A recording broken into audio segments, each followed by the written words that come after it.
Halo teman-teman semuanya, semangat pagi, salam sejahtera, dan salam sehat selalu buat kita semuanya. Salam kompeten juga buat seluruh rekan-rekanku sejawat. Kembali lagi dengan aku, welcome to my channel, Era Tambajaya. Dan di video kali ini kita masih latihan soal atau kasus untuk UKOM maupun SKB kebidanan. Nah, ini untuk yang part ketiga khusus soal ya teman-teman, tanpa materi. Per partnya itu aku tetap kasih 5 kasus atau 5 soal. Nah, di part yang ketiga ini kita membahas kasus tentang kehamilan.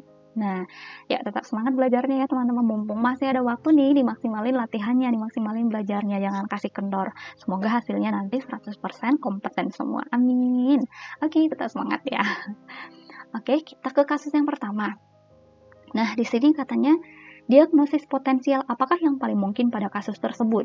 Nah, katanya di sini Nyonya M ini gravida 1, hamil 35 minggu, datang ke PMB, keluhan keluar cairan dari kemaluan sejak 3 jam yang lalu. Hasil anamnesisnya belum ada mules, kemudian cairan masih terasa mengalir, gerakan janin terasa berkurang, belum ada keluar lendir darah. Nah, hasil pemeriksaannya masih dalam batas normal ya teman-teman, belum PAP, belum masuk PAP. Kemudian sudah ada kontraksi. Kontraksinya 2 kali per 10 detik dalam 25 menit. Nah, dia di sini hamilnya masih 35 minggu, berarti ini masih preterm ya teman-teman, belum aterm, tapi dia sudah ada kontraksi nih. Berarti kalau dia sudah ada kontraksi berarti dia sudah impartu.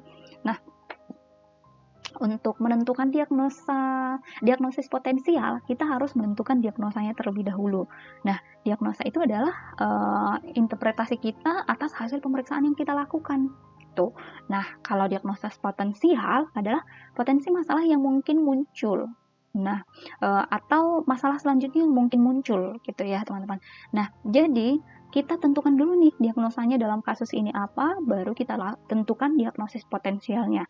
Nah, kalau kasusnya seperti ini, dia sudah ada kontraksi nih, sudah ada impartu ya teman-teman. Dia walaupun dia masih preterm, belum aterm, tapi sudah ada kontraksi, berarti dia tanda-tanda impartu. Kemudian dia sudah ada keluar cairan. Hanya saja memang di sini belum dilakukan uji kertas lakmus atau nitrazin test. Nah, uji kertas lakmus itu atau nitrazin test itu kita lakukan untuk menentukan yang keluar itu cairan ketuban atau tidak, amnion atau tidak gitu ya teman-teman. Tapi karena dia di sini sudah ada kontraksi, berarti dia sudah impartum, berarti kita curigai KPD. Maka diagnosanya di sini adalah KPD. Ya, diagnosanya di sini KPD. Diagnosa potensialnya apa gitu. Karena dia usia kehamilannya masih 35 minggu dan sudah ada kontraksi, berarti dia sudah impartu, berarti dia kemungkinan akan lahir nih ya teman-teman. Nah, kalau dia belum aterm berarti persalinan prematur. Nah, gitu dia cara menentukannya ya teman-teman. Jadi jawaban yang paling tepat adalah yang E, diagnosa potensialnya. Masalah yang mungkin terjadi, masalah selanjutnya yang mungkin muncul, berarti persalinan prematur. Karena dia masih 35 minggu, kemudian sudah ada kontraksi, berarti dia sudah impartu, berarti dia akan lahir. Jadi jawabannya adalah persalinan prematur. Oke, kita lanjut ke kasus yang kedua. Nah, di sini katanya rencana asuhan apakah yang paling tepat pada kasus tersebut? Oke, katanya Nyonya P ini dia gravida 2, hamil 32 minggu, datang ke Poskesdes. Nah, di sini setting pelayanannya Poskesdes. Kemudian keluhan pusing, hasil anamnesis nyeri ulu hatinya negatif, kakinya bengkak sejak 2 minggu yang lalu.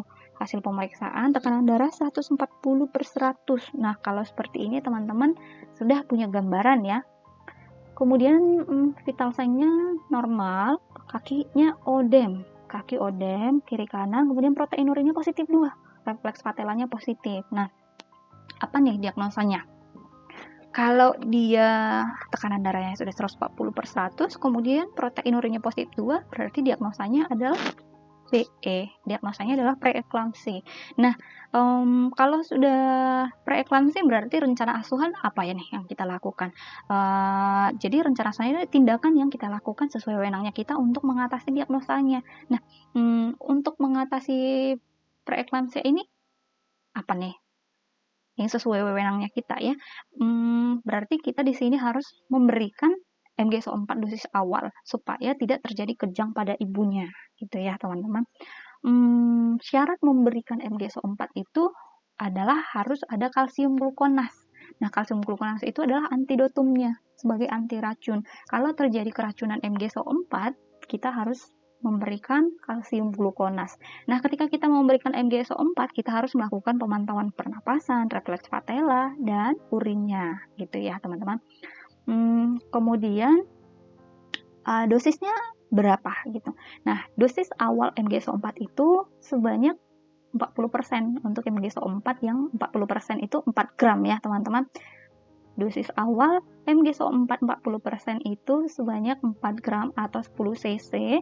Nanti kita bolus 15-20 menit pelan-pelan, karena ini obatnya panas, MgSO4 ini panas. Ibunya akan merasakan panas ke seluruh tubuhnya. Kita berikan pelan-pelan saja pun ibunya merasakan panas, apalagi kalau kita berikan secara cepat, bahaya ke ibunya, bisa exit gitu ya, teman-teman. Harus pelan-pelan nih kita bolus. Nah, untuk dosis awalnya itu 4 gram. Nah, kalau untuk dosis lanjutan atau dosis rumatannya itu berapa? Untuk dosis lanjutan, MgSO4 40% itu kita berikan 6 gram. 6 gram itu sama dengan 15 cc. Ini kita drip dengan RL 500 cc dengan tetesan 28 tetes per menit ya, teman-teman. Oke, kalau masih agak bingung nih teman-teman tentang MgSO4, aku udah pernah bahas nih tentang hipertensi dalam kehamilan. Di sana juga aku ada bahas tentang cara pemberian MgSO4, nanti bisa ditonton videonya di materi tentang hipertensi dalam kehamilan ya teman-teman, supaya lebih paham. Jadi jawaban yang paling tepat di sini adalah memberikan MgSO4. Itu rencana asuhan untuk mengatasi diagnosanya ya teman-teman.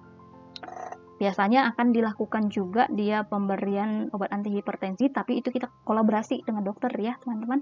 Oke, jadi jawabannya adalah D, memberikan MgSO4 dosis awal sebanyak 4 gram, yang 40% ya, atau 10 cc. Oke, selanjutnya kita ke kasus nomor 3. Jenis syok apakah yang mungkin terjadi pada Nyonya S? Nah, katanya di sini Nyonya S ini hamil 39 minggu, dia datang ke PMB, keluhannya perut rasa nyeri, hasil anamnesisnya katanya di sini ada riwayat amoxicillin. Jangan terburu-buru ya teman-teman, jangan karena dia di sini dia ada riwayat alergi gitu. Padahal dia nggak ada dijelaskan nih ada gatal-gatal apa enggak di sini ya teman-teman. Dia hanya mengatakan ada riwayat alergi aja gitu. Jangan terburu-buru. Silahkan dibaca dari hasil pemeriksaannya juga supaya nggak menjadi salah gitu ya teman-teman. Kemudian hasil pemeriksaannya KU-nya lemah, heart rate-nya agak tinggi ya, sama respiration agak tinggi 40 kali per menit. Kemudian suhunya juga tinggi 38 derajat Celcius. Keluar keringat dingin dan gelisah, perut teraba keras, TFU-nya 41, kemudian kontraksi terus-menerus sangat kuat, body show. Kemudian HB-nya 10 gram per desiliter, kemudian skala nyerinya 9. Nah, jenis syoknya apa gitu?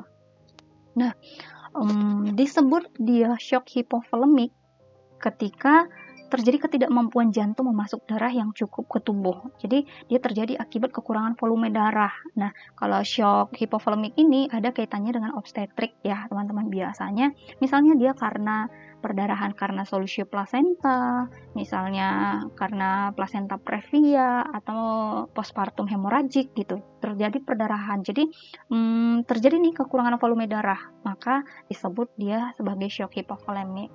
Kalau kardiogenik, nah ingat saja kardiogenik berarti dia berhubungan dengan jantung ya teman-teman.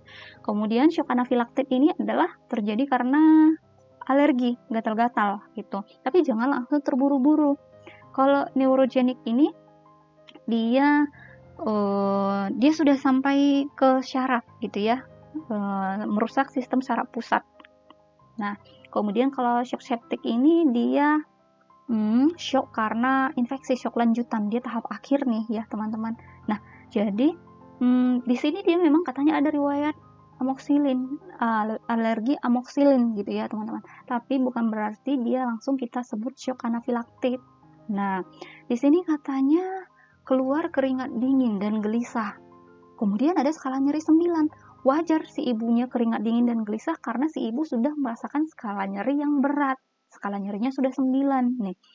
Kalau pembagian berdasarkan numeric rating scale itu kalau dia di 0 berarti dia tidak ada nyeri, Kemudian di 1 sampai 3 itu nyeri ringan, 4 sampai 6 itu nyeri sedang, kemudian 7 sampai 10 itu nyeri berat. Nah, si ibunya di sini sudah mengalami nyeri berat di skala nyeri 9. Jadi wajar kalau si ibunya mengalami keringat dingin dan gelisah. Jadi dia sudah sampai ke saraf nih, saking nyerinya gitu ya, teman-teman. Jadi karena dia di sini sudah sangat nyeri, dia sudah sampai ke saraf, berarti jawaban yang paling tepat di sini adalah shock neurogenic. Nah, mudah-mudahan udah paham ya teman-teman dari penjelasannya. Jadi jangan terburu-buru ya. Oke, mudah-mudahan sudah paham dan jawabannya benar. Pasti bisa dong ya? Bisa. Oke, kita ke kasus nomor 4. Katanya di sini tindakan awal apakah yang paling penting pada kasus tersebut? Oke, kita lihat. Katanya di sini Nyonya C ini grafida 1, hamil 12 minggu, datang ke puskesmas, setting pelayanannya puskesmas, keluhan keluar darah dari kemaluan. Keluar darah dia nggak ada bilang banyak di sini ya teman-teman, berarti dia ini masih berupa flek gitu ya. Kemudian hasil anamnesisnya riwayat jatuh terduduk 30 menit yang lalu, perut terasa tidak nyaman, hasil pemeriksaan KU-nya baik, kemudian vital sign-nya juga masih dalam batas normal. Kemudian tindakan awal apa yang harus kita lakukan gitu. Nah, sebelum menentukan tindakan awal, tentukan dulu diagnosanya. Ketika kita membahas kasus, jangan lupa terlebih dahulu tentukan diagnosa, baru kita bisa menentukan diagnosis potensial atau tindakan awal atau rencana lanjutan tata laksana gitu ya teman-teman. Jangan pernah lupa menentukan diagnosa terlebih dahulu. Oke, jadi di sini katanya dia hamil 12 minggu. Ini masih hamil muda ya teman-teman. Kalau dia keluar darah berarti kita harus paham nih. Kita ngebahas tentang perdarahan pada kehamilan muda. Nah, aku juga udah pernah bahas nih materinya, teman-teman bisa lihat di video aku yang lain, nanti linknya aku terapkan juga di bawah ya. Perdarahan pada kehamilan muda itu dibagi menjadi 3. Yang pertama ada abortus, kemudian ada molahidatidosa, dan KET atau kehamilan ektopik terganggu, KET gitu. Nah, berarti di sini kita berbicara tentang abortus. Nah, abortus yang paling sering dibahas dalam soal atau kasus itu biasanya kalau nggak abortus imminens, incipiens, kemudian komplit sama incomplete. Masih ada jenis abortus yang lainnya, tapi dia tergolong termasuk jarang sih dibahas di kasus ya, teman-teman. Nah, karena di sini katanya keluar flek, dia nggak ada bicara nih tentang pembukaan. Berarti di sini masih diagnosanya di sini adalah abortus imminens ya teman-teman. Nah, disebut dia sebagai abortus imminens ketika dia masih perdarahannya berupa flek, tidak ada pembukaan. Nah, di kasus ini nggak ada bicara tentang pembukaan ya teman-teman. Kemudian kalau abortus incipiens, dia berbicara tentang pembukaan juga. Sudah ada pembukaan. Abortus incipiens itu adalah abortus yang sedang berlangsung. Berarti janinnya sudah tidak ada. Janinnya sudah meninggal nih. Karena tubuh menganggap si janin itu benda asing. Karena dia kan sudah meninggal nih. Meninggal. Kemudian tubuh menganggap dia sebagai benda asing. Jadi salah satu cara tubuh, salah satu cara uterus untuk mengeluarkan benda asing itu dengan melakukan pembukaan. Jadi membuka nih serviksnya supaya si janinnya itu bisa keluar. Jadi dia itu abortus incipiens ya teman-teman. Kalau dia membahas abortus incipiens dan imminens, dia biasanya lebih berbicara ke pembukaan serviksnya. Kemudian kalau abortus incomplete, kalau incomplete ini dia sudah ada keluar jaringan ya teman-teman, sudah ada keluar selaputnya misalnya. Nah, biasanya dia akan berbicara terabas sisa jaringan gitu ya teman-teman. Kemudian kalau abortus komplit, dia nih sudah keluar semua, keluar utuh, lengkap dia, selaput-selaputnya gitu, nggak ada lagi nih janinnya, sudah keluar seluruh jaringan janinnya. Itu dia kalau abortus komplit. Kalau incomplete dia masih belum keluar semuanya, atau mungkin dia masih kantongannya saja yang keluar gitu ya teman-teman. Kemudian kalau komplit dia sudah keluar semuanya. Biasanya juga kalau komplit ini dia serviksnya akan menutup. Karena sudah keluar jadi serviksnya menutup. Ingat kata kuncinya, kalau di abortus imminens dan incipiens dia biasanya lebih berbicara ke pembukaan serviksnya ada atau tidaknya pembukaan serviks, kemudian ke perdarahannya. Kemudian kalau ke abortus incomplete dan komplit dia lebih berbicara ke jaringannya, ada sisa jaringan atau tidak. Kemudian dia biasanya dia akan ada juga sih membahas ada pembukaan atau tidak, tapi kita harus lebih memperhatikan ke jaringan gitu ya teman-teman. Ingat, itu sih kata kuncinya. Nah, di sini setting pelayanannya dia di puskesmas. Nah, berarti ini diagnosanya kita buat adalah abortus imminence, masih bisa dipertahankan. Nah, biasanya ini akan kita anjurkan ibunya tirah baring ya, teman-teman. Berarti di sini tindakan awal yang harus kita lakukan adalah melakukan pemeriksaan in speculo dengan cocok bebek, spekulum, kita untuk mengetahui sumber darahnya, kemudian untuk mengetahui pembukaannya, karena dia di kasus ini nggak ada berbicara tentang pembukaan ya, teman-teman. Yang A, observasi DJJ. Kalau 12 minggu DJJ-nya belum terdengar ya, teman-teman, kecuali kalau menggunakan WSG. Tapi ini setting pelayanannya di puskesmas itu tidak semuanya memiliki WSG. Mungkin ada yang memiliki WSG tapi tidak semua gitu ya. Kemudian pemeriksaan darah lengkap, nggak perlu ya ke teman-teman. Kemudian melakukan WSG, ini harus kita lakukan rujukan ke rumah sakit, kolaborasi dengan dokter. Estimasi jumlah perdarahan, enggak ya. Jadi kita tindakan awal, yang paling awal kita lakukan melakukan pemeriksaan in speculo untuk melihat sumber darahnya atau melihat pembukaannya, gitu ya. Mudah-mudahan Anda paham ya teman-teman. Oke, lanjut ke kasus yang terakhir nih, nomor 5. Udah cukup panjang nih ya. Diagnosis apakah yang paling tepat pada kasus tersebut? Oke, katanya dia di sini si Nyonya A ini 27 tahun, gravida 1, hamil 37 minggu. Dia datang ke PMB, hasil anamnesis riwayat hipertensi sebelum hamil. Nah, apa nih? Kemudian hasil pemeriksaan BB sebelum hamil 79 kg, tinggi badannya 156, KU-nya baik, kemudian tekanan darahnya 150/100. Nah, apa nih diagnosanya? Teman-teman sudah harus bisa menentukan diagnosa ya. Kita harus menentukan diagnosa terlebih dahulu. Gitu. Sudah punya konsep nih. Kemudian protein urinnya positif. Nah, kalau dia hipertensi kronis, dia berarti sudah ada hipertensi sejak sebelum hamil atau muncul sejak usia kehamilan kurang dari 20 minggu. Bisa juga dia muncul di atas 20 minggu, tapi dia sudah ada riwayat hipertensi memang sebelum hamil. Itu dia, disebut dengan hipertensi kronis.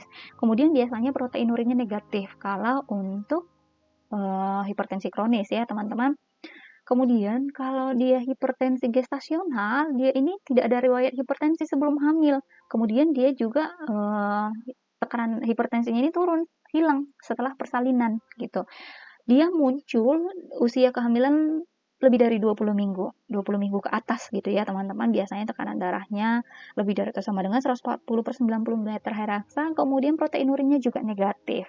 Nah, kalau HELLP syndrome, dia biasanya akan ada berbicara tentang hasil lab yang tidak normal. Dia biasanya akan terkait atau membicarakan tentang trombosit. Nah, di kasus ini tidak ada yang membicarakan tentang trombosit ya, teman-teman. Kemudian preeklamsi. Nah, dulu dibagi menjadi preeklamsia ringan, sedang, berat gitu. Tapi sekarang sudah disebut dengan preeklamsia saja. Preeklamsia, kemudian preeklamsia berat gitu ya, teman-teman. Nah, disebut dengan preeklamsia, dia muncul hipertensinya di usia kehamilan lebih dari 20 minggu. Biasanya tekanan darahnya itu lebih dari sama dengan 140/90 sampai dengan kurang dari 160/110 ml/Heraksa. Biasanya dia ada protein urin positif 1. Oke. Kemudian disebut dia dengan superimpos preeklamsia ketika awalnya dia memiliki gejala hipertensi kronis, namun pada usia kehamilan lebih dari 20 minggu, protein urinnya menjadi positif dan menunjukkan gejala preeklamsi lainnya gitu. Nah, kira-kira apa nih gambarannya? Pasti sudah bisa menebak jawabannya dari penjelasannya ya, teman-teman. Oke. Jadi jawabannya adalah yang Nah, mudah-mudahan sudah betul ya teman-teman. Nah, superimpos ini adalah yang awalnya dia memiliki gejala hipertensi kronis atau bisa juga hipertensi gestasional, namun seiring bertambahnya usia kehamilan ada menunjukkan gejala protein urin yang positif dan menunjukkan gejala preeklamsi. Nah, dia kan kalau tadi sebelum hamil dia kan nih ada riwayat hipertensi, berarti dia protein urinnya negatif ya di situ. Tapi seiring dengan bertambahnya usia kehamilan, dia di sini 37 minggu, kemudian ada protein urin positif 1, tekanan darahnya 150/110. 150/110 berarti dia preeklamsia ya, teman-teman. Dia tadinya dia memiliki riwayat hipertensi, kemudian seiring bertambahnya usia kehamilan ada nih protein urinnya. Berarti dia jawabannya adalah superimpos preeklamsi. Jadi ada riwayat hipertensi sebelum hamil, kemudian seiring bertambahnya usia kehamilan atau di usia kehamilan lebih dari 20 minggu, dia ada menunjukkan tanda protein urin yang positif atau tanda preeklamsia lainnya. Oke, mudah-mudahan sudah paham ya teman-teman, kayaknya sudah cukup jelas. Nah, ini pun kemarin itu sudah aku bahas lebih lengkap, lebih rinci di materi hipertensi dalam kehamilan. Nah, nanti teman-teman silahkan lihat lagi di video-video aku sebelumnya, atau linknya nanti aku terapkan juga di deskripsi. Boleh dilihat linknya di deskripsi ya teman-teman, supaya lebih paham, karena di sana aku lebih rinci membahas apa itu hipertensi kronis, hipertensi gestasional, preeklamsi berat, superimpos, dan eklamsi gitu. Kemudian dilanjut dengan pemberian MgSO4 gitu, lebih jelas, lebih rinci ya teman-teman. Oke, mudah-mudahan jawabannya betul semua. Bisa dong ya teman-teman? Bisa dong. Oke. 5 kasus sudah kita bahas. Semoga sudah paham semuanya dan betul semua. Dan di UKOM nanti juga kompeten ya teman-teman. Oke, kalau mungkin masih ada pertanyaan, teman-teman boleh tinggalkan pertanyaannya di kolom komentar. Nanti aku balas atau kita bahas di video selanjutnya ya. Oke, segitu dulu. Tetap semangat belajarnya, dipompa terus nih belajarnya. Terima kasih sudah mampir di channel ini dan sudah tonton videonya sampai habis. Kalau suka boleh di like, kalau tidak suka boleh di dislike juga. Kalau merasa video ini bermanfaat dan bermanfaat juga buat orang lain, atau orang lain harus tahu video ini, boleh, atau merasa belajar dari video ini, silahkan di share ke sosial media yang teman-teman punya. Dan kalau ingin membantu channel aku semakin berkembang ke depannya, boleh ditekan tombol subscribe-nya, bunyikan juga loncengnya supaya tidak ketinggalan video terbaru nanti dari channel aku. Oke, segitu dulu. Tetap semangat. Salam sejahtera buat kita semuanya. Salam sehat selalu. Salam kompeten juga. See you on my next video. Bye-bye.